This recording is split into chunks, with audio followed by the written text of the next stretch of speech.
ফাঁসি ফাঁসি ফাঁসি চাই, কেবলের ফাঁসি চাই, মুজাম্মেলের ফাঁসি চাই। তাহলে প্রিন্স ভাইয়ের নেতৃত্বে ছাত্র জনতা তোমার উপজেলা বিএনপির নেতৃত্বে আমরা তাদেরকে ধরে পুলিশের কাছে সমর্থন করছি। তারা শেখ হাসিনার দূষণ যারা ছাত্র জনতাকে হত্যা করার জন্য মিডিয়ার মাধ্যমে সারা বাংলাদেশে অস্থিতিশীল পরিবেশ সৃষ্টি করেছিল, সেই সাংবাদিকদের মধ্যে এই মুজাম্মেল বাবু সহ তারা আজকে আটক হয়েছে। জনতার কাছে তারা কম দায়ী নয়, দেশটাকে তারা ধ্বংসের মধ্যে নিয়েছে। ভারতের দূষণ এই আওয়ামী হাসিনার খুনি হাসিনার দূষণদের এই দুমৌরার ছাত্র জনতা আটক করতে সমর্থ হয়েছে এবং আমরা আইনের প্রতি শ্রদ্ধাশীল তাদেরকে আইনের হাতে সমর্থ করেছি।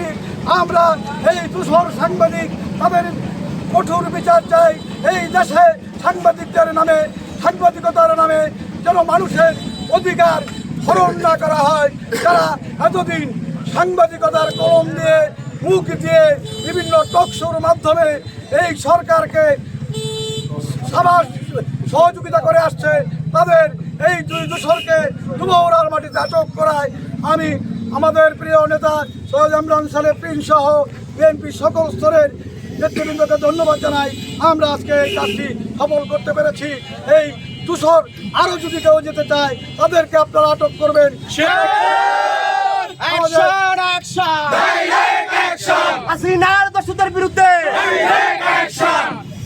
আমরা এই কলঙ্কিত সাংবাদিক জাতির কলঙ্ক বলে দেন, আমরা সাংবাদিকরা জাতির বিবেক, আর এই সকল সাংবাদিক অপসাংবাদিকতা করে জাতিকে যারা বিনষ্ট করেছে, জাতিকে মেধা শূন্য করেছে, জাতিকে যারা কলঙ্কিত করেছে, এদের দৃষ্টান্তমূলক বিচার আমরা দাবি করছি।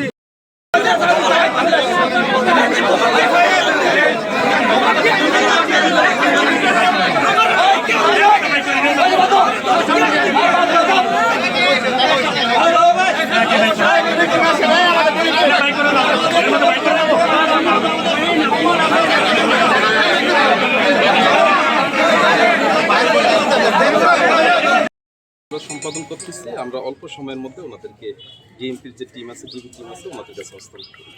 ধন্যবাদ স্যার। আমরা আর একটু বড় না ঠেলা দিই, নাহলে তো বড় হইতো না। খালি বড় আপনি ঠেলা না দিলে এই দেন, ঠেলা দিলে বড় হয়। স্যার আপনি একটু বলবেন যে এদেরকে কোথায় থেকে কিভাবে আটক করা হয়েছে? পুলিশের ঊর্ধ্বতন কর্মকর্তারা তারা কিন্তু বলছিলেন এবং তারা মানে কিভাবে আটক করা হয়েছে? ময়মনসিংহ জেলার সীমান্তবর্তী দোগৌড়া উপজেলার ভারত সীমান্তবর্তী স্থান থেকে স্থানীয় জনতা 4 জন ব্যক্তিকে আটক করে আমাদের স্থানীয় যে অফিসার ইনচার্জ আছে ওনাদেরকে খবর দেন। আমাদের থানা পুলিশ তাদেরকে নিরাপদ হেফাজতে আনেন। এখন ওনারা আমাদের হেফাজতে আছেন। ঢাকা মেট্রোপলিটন পুলিশ থেকে একটা টিম আসছেন, ওনাদেরকে আমরা হস্তান্তর করব। ঊর্ধ্বতন অফিসের সাথে কথা বলে ঢাকা মেট্রোপলিটন পুলিশ প্রয়োজনীয় আইনগত ব্যবস্থা গ্রহণ করবে। আমাদের হেফাজতে আছে। আমরা ঢাকা মেট্রোপলিটন পুলিশের যে ডিবি টিম আছে ওনাদের কাছে হস্তান্তর করবে। ওনারা ঊর্ধ্বতন অফিসের সাথে কথা বলে কিভাবে আইনগত ব্যবস্থা গ্রহণ করা হবে, কি প্রসিডিউরে আগাবে এবং কিভাবে প্রসিকিউট করবে ওনারা ব্যবস্থা নেবে। তাদের কাছে কি কি জিনিস পাইছে? তাদের কাছে আমরা পাসপোর্ট পাইছি, তাদের যে পাসপোর্ট আছে পাসপোর্ট পাইছি, একটা গাড়ি আছে, এটাও আমরা আমাদের হেফাজতে নিয়ে আসছি। এখন ঢাকা মেট্রোপলিটন পুলিশের যে টিম আছে ওনাদের কাছে আমরা এগুলো সব হস্তান্তর করে দেব। ধন্যবাদ।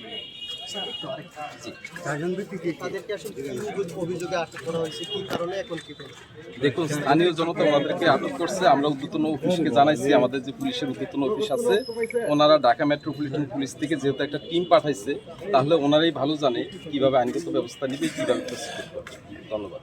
অভিযোগটা কি ছিল, মানে কি কি স্থানীয় জনতা ওনাদেরকে আটক করছে, ওনাদের ডিটেলসটা আমরা ঊর্ধ্বতন অফিসকে জানাইছি। তাদের বিরুদ্ধে কোনো মামলা হয়েছে কিনা বা কোনো মামলা হবে কিনা এটা ঊর্ধ্বতন অফিস ঢাকা মেট্রোপলিটন পুলিশের সাথে কথা বলে আলোচনা করে তাদের বিরুদ্ধে পরবর্তীতে মানে আইনগত ব্যবস্থা গ্রহণ করবে। ধন্যবাদ।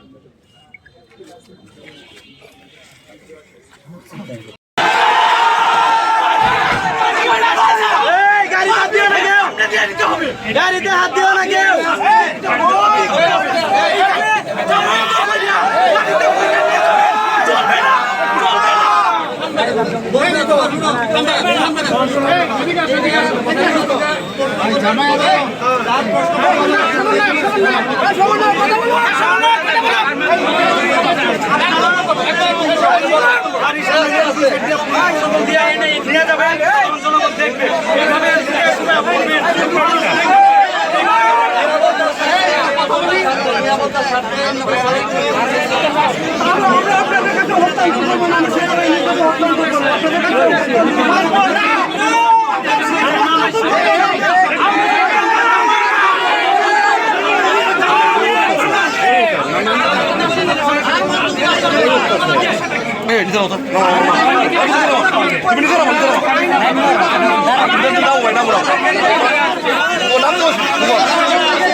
উত্তর জেলা শাখার যুগ্ম সাধারণ সম্পাদক।